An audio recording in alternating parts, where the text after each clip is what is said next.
Zara pressed her back against the cold metal wall of the space station corridor, her artificial skin shimmering as the cloaking field struggled to maintain its disguise. The Galactic Council's new decree echoed in her mind like a death sentence. All infiltrators must reveal their true forms within 72 hours or face immediate termination.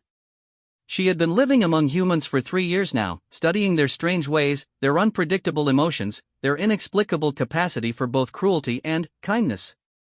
Her mission was simple: observe and report back to the Zen-3 High Command about humanity's potential as either allies or threats to the greater galactic community. But, somewhere along the way, the mission had become secondary to something she never expected to feel. She had grown fond of these peculiar beings, especially one human in particular. Dr. Marcus Chen worked in the station's xenobiology lab, just 2 sections away from her supposed job in data analysis.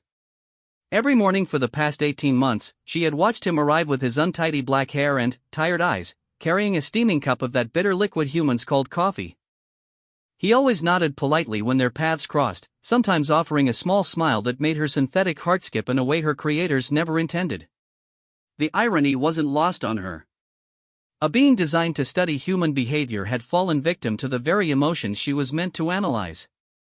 Now, as she stood in the corridor listening to the hum of the station's life support systems, Zara faced an impossible choice. Reveal her true form and likely face execution, or continue hiding and become a fugitive from both the council and her own people. Her communication device buzzed softly against her wrist. A message from Commander Voss, her handler: status report required. Compliance with new statute mandatory. Extraction in 48 hours. 48 hours. Less time than she had hoped, more time than she deserved. Zara made her way to the observation deck, a place she often came to think. The vast expanse of space stretched before her, dotted with distant stars and the occasional passing ship. Earth hung in the distance like a blue and white marble, beautiful and fragile. She had read every file on human history during her mission preparation. Wars, genocides, environmental destruction, the list of humanity's failures was extensive. Yet she had also witnessed their incredible capacity for growth, their ability to overcome seemingly impossible odds, their tendency to sacrifice themselves for others without hesitation. Couldn't sleep either? The voice made her spin around. Dr. Chen stood in the doorway, his coffee cup replaced by a tablet displaying what looked like genetic sequences. Marcus, she said, her voice almost betraying her surprise. I didn't hear you come in. He walked over to stand beside her at the viewing window. Been having trouble sleeping lately. Too much work, I guess. These new council regulations have everyone in xenobiology working overtime. Zara's synthetic skin felt cold despite the station's regulated temperature. What kind of regulations? Haven't you heard? They're requiring all non-human entities to register their true biological signatures within the next few days. Apparently, there's been some concern about infiltrators among the various species. He paused, studying her face. Though I can't imagine why anyone would want to spy on us humans.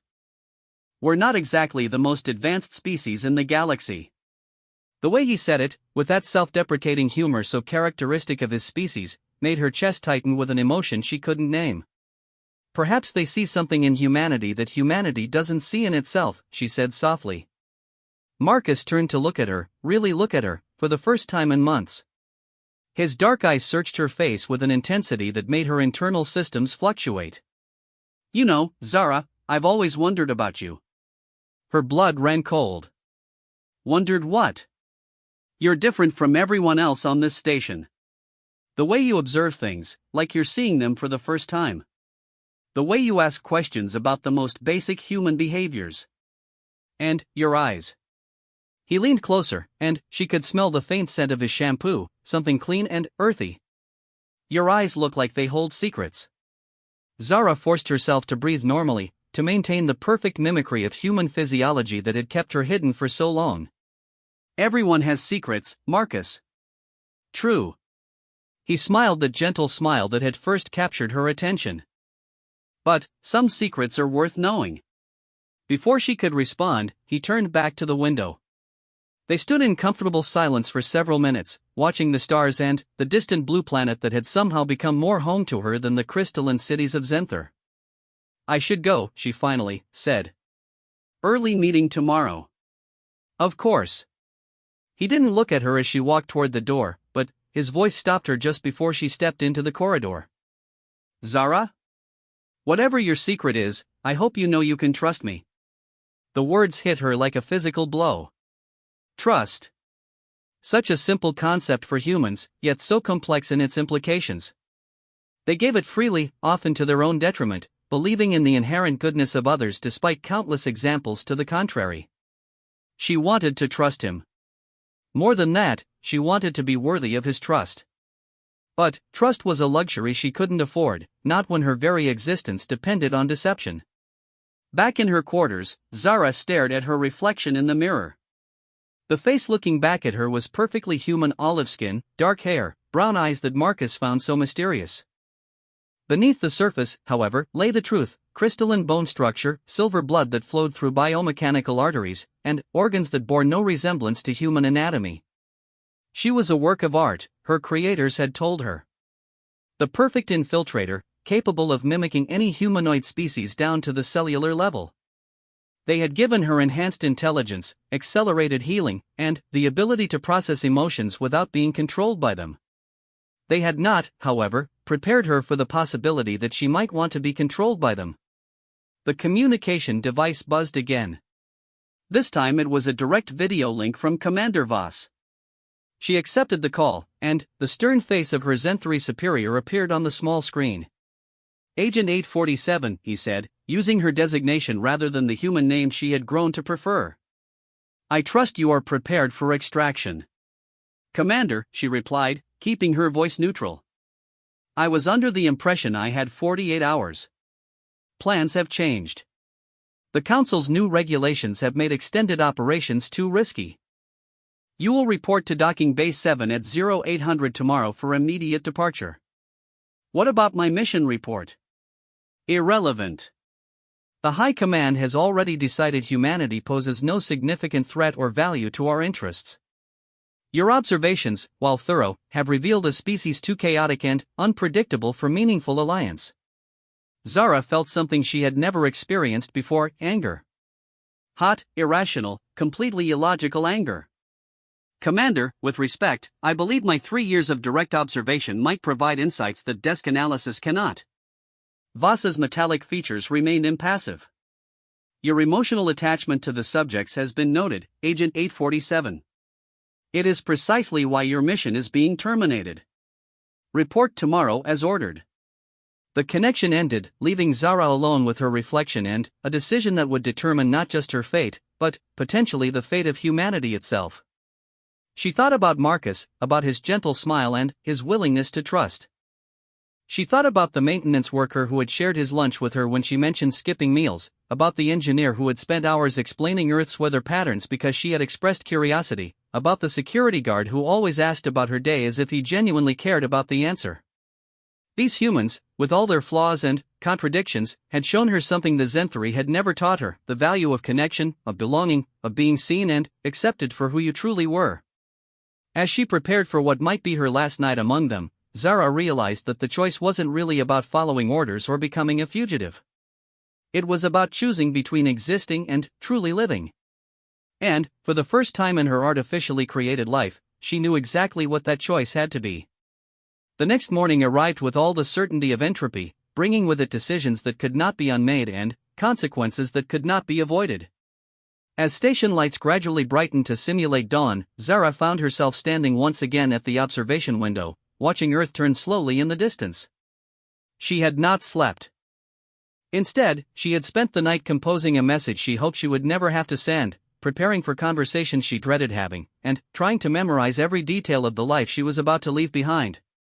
The corridor was quiet at this early hour, most of the station's inhabitants still asleep or just beginning their daily routines. Soon, Marcus would arrive at the lab with his coffee and his tired smile.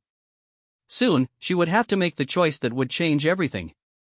Her reflection in the window showed a face that looked perfectly human, perfectly ordinary. But, behind those brown eyes that Marcus found so mysterious lay the truth of what she really was, and the knowledge that some secrets, once revealed, could never be taken back.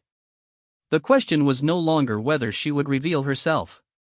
The question was whether Marcus, whether any human, could look upon her true form and see anything other than the monster her creators had designed her to be. The xenobiology lab hummed with quiet efficiency as Dr. Marcus Chen arrived for what he didn't know would be the most important day of his career.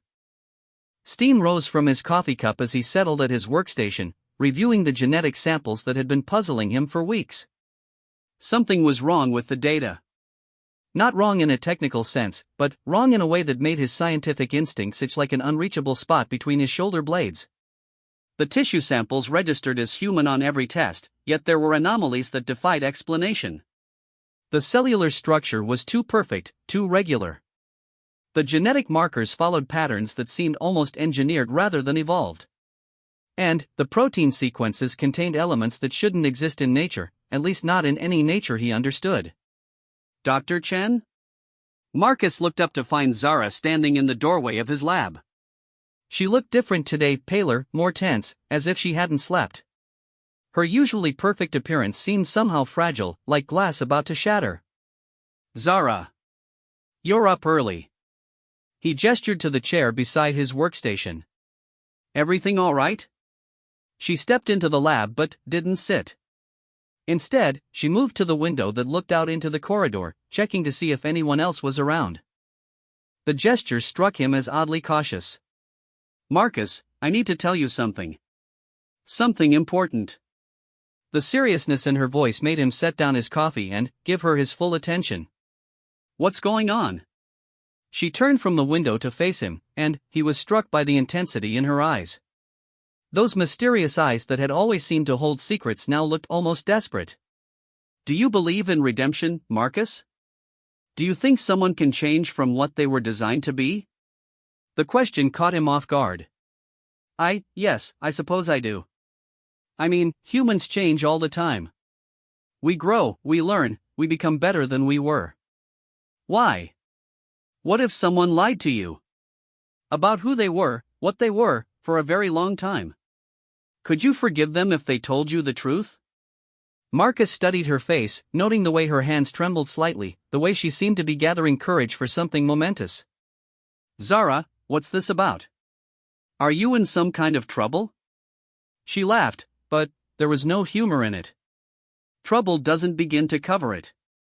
Moving to his desk, she picked up one of the tissue sample containers he had been analyzing. These samples that have been puzzling you, where did you say they came from again? Routine medical screening from one of the station personnel. The readings are strange, almost like the subject isn't entirely human, but that's impossible. Everyone on this station has been genetically verified. He paused, watching as she turned the container over in her hands. Unless what? Unless someone had technology advanced enough to fool our scanners. His scientific mind was racing now, putting together pieces of a puzzle he hadn't even known existed. But that would require capabilities far beyond anything we currently possess. Zara set the container down and looked directly into his eyes. Marcus, these are my samples. The words hung in the air between them like a challenge to everything he thought he knew about reality. Marcus felt his world shift, realigning around this impossible statement. That's not possible, he said automatically, even as part of his mind was already accepting the truth. You're human. I've worked with you for months. I've seen you eat, sleep, laugh. You've seen me mimic those things perfectly, she corrected gently. Because that's what I was designed to do. Marcus stood up slowly, his chair rolling backward until it hit the wall. His scientific training warred with the emotional bond he had formed with this woman, this being he thought he knew. What are you? I'm Zenthari. My real name is Zara Cavell, Designation Agent 847. I was sent here 3 years ago to observe humanity and report back to my people about your potential as allies or enemies. The laboratory felt suddenly smaller, the walls closing in as Marcus processed this revelation. You're a spy. I was a spy, she said, emphasis on the past tense. My mission was supposed to end today. I was supposed to return to my ship and deliver a report that would likely determine humanity's fate in the galactic community. And what were you going to report? Zara moved closer to him, and, despite everything he had just learned, Marcus found himself noting the grace of her movement, the way she seemed to glide rather than walk. How had he never noticed that before? That humanity is chaotic, unpredictable, and potentially dangerous, she said. That you're too emotional to be reliable allies and too curious to be safely ignored. Marcus felt a cold knot forming in his stomach. I see. But that's not what I'm going to report now. What? I'm not going back, Marcus. I'm not delivering any report. Because in 3 years of studying humanity, I learned something my people didn't expect me to learn. Which is? She reached up and touched her face, and Marcus watched in fascination and horror as the perfect human features began to shimmer and change. The olive skin took on a crystalline quality, becoming translucent and revealing the silver pathways of an alien circulatory system beneath. Her brown eyes shifted to a deep violet color that seemed to hold depths of starlight. Her hair darkened to black and began to move as if suspended in water, defying gravity in ways that made his physicist's mind rebel. Yet somehow, impossibly, she was still beautiful. Different, alien, completely other than anything he had ever seen, but beautiful in a way that took his breath away. I learned that belonging somewhere isn't about what you were designed for, she said, her voice carrying harmonics that hadn't been there before, musical and strange. It's about choosing where you want to be, and who you want to be with. Marcus stared at her true form, his mind struggling to process what he was seeing. This was no longer the colleague he had worked beside for months, yet somehow it was still Zara. The essence of who she was remained unchanged, just revealed rather than hidden. You're incredible, he whispered, and meant it. Zara's alien features registered surprise. You're not afraid? Terrified, Marcus admitted. But not of you. Of what this means, what happens next, what your people might do if they find out you've gone rogue. He stepped closer to her. Are you in danger? We all are now. By revealing myself to you, by refusing to return, I violated not just Zenthari law but the new Galactic Council statutes. They'll send someone to retrieve me, and they won't be interested in understanding why I chose to stay. Marcus thought of the tissue samples, of the months of working beside someone who wasn't human without ever suspecting the truth. How many others are there? Other infiltrators? On this station? Just me. But throughout human space? Dozens. Maybe hundreds. Every major installation, every research facility, every government center. We're everywhere, Marcus, and my people are about to make a decision about humanity's future based on reports from beings who were never meant to understand what makes you special. The implications hit him like a physical blow. What makes us special? Zara's crystalline features softened with an expression that was entirely alien yet completely recognizable as affection. You trusted me. For months, you worked beside me, talked with me, shared your thoughts and dreams with me, without ever knowing what I truly was. And, when I revealed myself just now, your first concern wasn't for your own safety but for mine. That's just basic human decency. Exactly. Her voice carried notes of music that human vocal cords could never produce. That's what my people don't understand. What most galactic species don't understand. You're not the strongest or the smartest or the most advanced, but you have something that's incredibly rare in the universe. Which is the ability to see past the surface of things. To recognize the person inside the alien form, to offer trust and friendship without requiring perfection in return. To choose love over logic. Marcus felt his cheeks warm. Love? Zara's alien features somehow managed to convey embarrassment. I'm sorry. I shouldn't have. My people don't experience emotions the way humans do, but living among you has changed me. Made me feel things I wasn't designed to feel. Before he could respond, alarms began blaring throughout the station. Emergency lights bathed the laboratory in flashing red, and the intercom crackled to life. Attention all personnel. This station is now under quarantine by order of the Galactic Council. All non-human entities must report to Docking Base 7 immediately for processing. Any interference with this directive will be considered an act of war. Zara's crystalline skin seemed to dim. They're here. Sooner than I expected. Marcus grabbed her hand, noting how different it felt now, cooler, with a texture like polished stone, yet somehow still familiar. What do we do? We? She looked at him with those violet eyes. Marcus, you don't understand. If they find you helping me, they'll consider you an enemy of the galactic community. Your entire species could be marked for elimination. Then, we'd better make sure they don't find us. She stared at him in amazement. You can't be serious. You're talking about risking everything, your career, your life, your entire species' future, for someone who lied to you about their very existence. Marcus squeezed her hand, feeling the alien warmth beneath the crystalline surface. Zara, in the past hour I've learned that aliens are real, that there's a galactic community humanity knows nothing about, that we're being watched and judged by beings we can't even imagine, and that the woman I've been falling for over the past year isn't human. And? He smiled, the expression feeling strange on his face given the circumstances. And none of that changes the fact that you're still you. Still the person who asks thoughtful questions and listens to the answers, who notices when I'm having a bad day and always knows exactly what to say, who looks at the universe with wonder even though you've seen more of it than I ever will. Tears formed in her alien eyes, apparently that was one human response her body could still produce. Marcus. Besides, he said, his scientific curiosity overriding his fear, if humanity is about to be judged by the galactic community, don't you think we deserve someone who actually understands us speaking on our behalf? The alarms continued to blare around them as Zara processed his words. Finally, she nodded. Then, we need to get off this station before they find me. But, I have to warn you, once we do this, there's no going back. We'll be fugitives from multiple species, with nowhere safe to run. Marcus looked out the window at the vast expanse of space, at the distant blue marble of Earth hanging in the darkness like a promise of home. Somewhere out there was his old life, predictable, safe, human. And, somewhere else was a future he couldn't even imagine, filled with dangers and wonders beyond his comprehension. Then, I guess we'd better figure out how to make our own safe place, he said. As they began planning their escape, neither of them noticed the figure watching from the shadows of the corridor outside. Commander Voss had arrived ahead of schedule, and he had seen everything.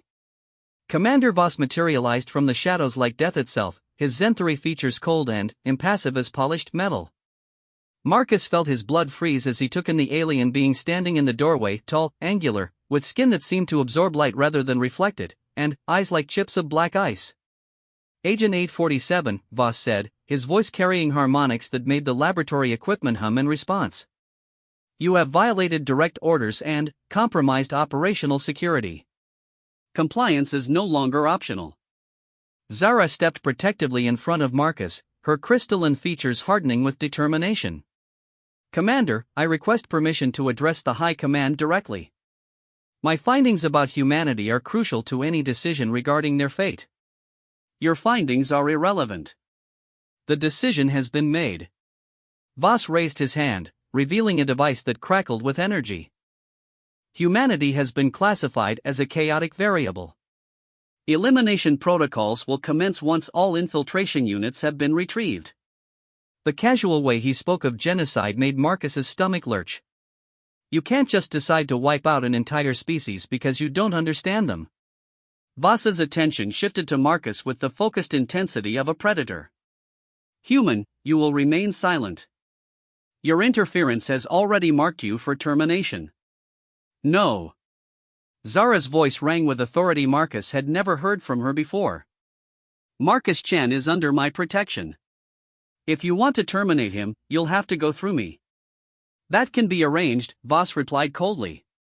What happened next unfolded with a speed that Marcus's human reflexes couldn't fully follow. Zara moved like liquid lightning, her alien physiology allowing her to cross the space between herself and Voss in a fraction of a second. The two Zenthari beings collided with a sound like breaking crystal, their forms becoming blurs of motion as they fought. Marcus pressed himself against the wall, watching in fascination and terror as the battle raged around his laboratory. Equipment shattered as the two aliens crashed through workstations, their enhanced strength turning ordinary furniture into projectiles. Zara fought with desperate fury, but Voss had the advantage of military training and superior weaponry. The fight ended abruptly when Voss managed to activate some kind of neural disruptor that sent Zara crashing to the floor, her crystalline form convulsing as energy coursed through her alien nervous system. Zara! Marcus rushed to her side, cradling her head as her features flickered between human and alien, her disguise systems failing under the neural assault. Touching, Voss observed, raising his weapon to finish them both. The human demonstrates the species' typical emotional instability. This will make an excellent case study for why elimination was necessary. Wait, Marcus said, an idea forming in his desperation. You said you needed case studies. Proof that humanity is dangerous. But what if you're wrong? Impossible. Our analysis is thorough. Your analysis is based on observation without interaction. You watch us like lab rats, but you've never actually tried to understand us. Marcus gently stroked Zara's face, noting how her features stabilized at his touch. Zara spent 3 years among us. She knows things your distant observations could never reveal. Agent 847's emotional compromise has rendered her reports unreliable. Or, Marcus said, feeling Zara's strength beginning to return, her emotional investment has given her insights that pure logic cannot provide. Isn't that worth investigating before you commit genocide? Voss hesitated, his weapon still trained on them but his posture suggesting uncertainty. Explain. Marcus helped Zara sit up, her crystalline features still flickering but growing more stable. You say we're chaotic and unpredictable. That's true. But chaos isn't always destructive. Sometimes it's creative, innovative, adaptive. Our unpredictability is what allows us to find solutions that more logical species miss. Irrelevant speculation. Is it? Marcus gestured to Zara. Your own agent is proof of humanity's influence. In 3 years among us, she developed beyond her programming, became something more than what she was designed to be. That's not corruption, that's evolution. Zara struggled to speak, her voice distorted by the neural damage but still recognizable. Marcus is right, Commander. Humanity doesn't just solve problems, they transform them. They take what seems like weakness and make it strength. Enough, Voss snarled, but Marcus could see doubt creeping into his alien features. You want proof of what makes humanity special? Marcus stood up slowly, keeping his hands visible. 3 years ago, you sent an infiltrator to spy on us. She was programmed to observe, analyze, and report. Instead, she learned to feel. To care. To choose loyalty over programming. Emotional contamination evolution, Marcus interrupted. Growth. Change. The very things that allow species to survive and thrive in an ever-changing universe. Your people created the perfect infiltrator, but we gave her something you never could at the chance to become herself. Voss's weapon wavered slightly. The High Command will never accept such reasoning. Then, don't give them reasoning, Zara said, her voice growing stronger. Give them proof. Both males looked at her as she slowly rose to her feet, her form stabilizing in a shape that was neither fully human nor fully Zenthri, but something beautifully between the two. Commander, you said the decision about humanity's fate has been made. But, has it been implemented? The elimination fleet is assembling. They await only confirmation that all infiltration units have been retrieved. Then, we have time. Time for an experiment. Voss's expression grew suspicious. What kind of experiment? Zara looked at Marcus, and he saw in her violet eyes a plan forming that would either save them all or doom them completely. Bring me before the High Command. Let me present my findings in person. But not as Agent 847, the compromised infiltrator. As what, then? As proof of concept. As evidence of what humanity can offer to the galactic community. She reached for Marcus's hand. Bring Marcus with me. Let the High Command see for themselves what happens when humanity is given the chance to interact with other species as equals rather than subjects. Impossible. Humans are not cleared for contact with the High Command. Then, clear him, Marcus said, understanding Zara's plan. Make this the test. If humanity is truly as dangerous and chaotic as your reports suggest, then exposure to the galactic community's highest authority should trigger exactly the kind of catastrophic behavior you expect. And if it doesn't? Voss asked. Then, maybe it's time for the galaxy to reconsider what they think they know about humanity, Zara replied. The silence stretched between them for long moments, broken only by the distant sound of alarms and the hum of the station's life support systems. Finally, Voss lowered his weapon. The risk is enormous. If the human reacts poorly to contact with the High Command, it could justify immediate elimination of the entire species. And if he doesn't, Zara said, it could open the door to humanity joining the galactic community as equals rather than victims. Marcus felt the weight of his species' future settling on his shoulders.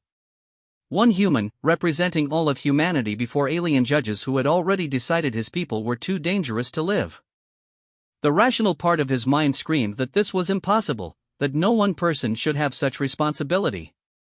But the human part of his mind, the part that had learned to see past Zara's disguise to the person beneath, recognized the opportunity for what it was, a chance to prove that understanding was possible between species, that difference didn't have to mean conflict.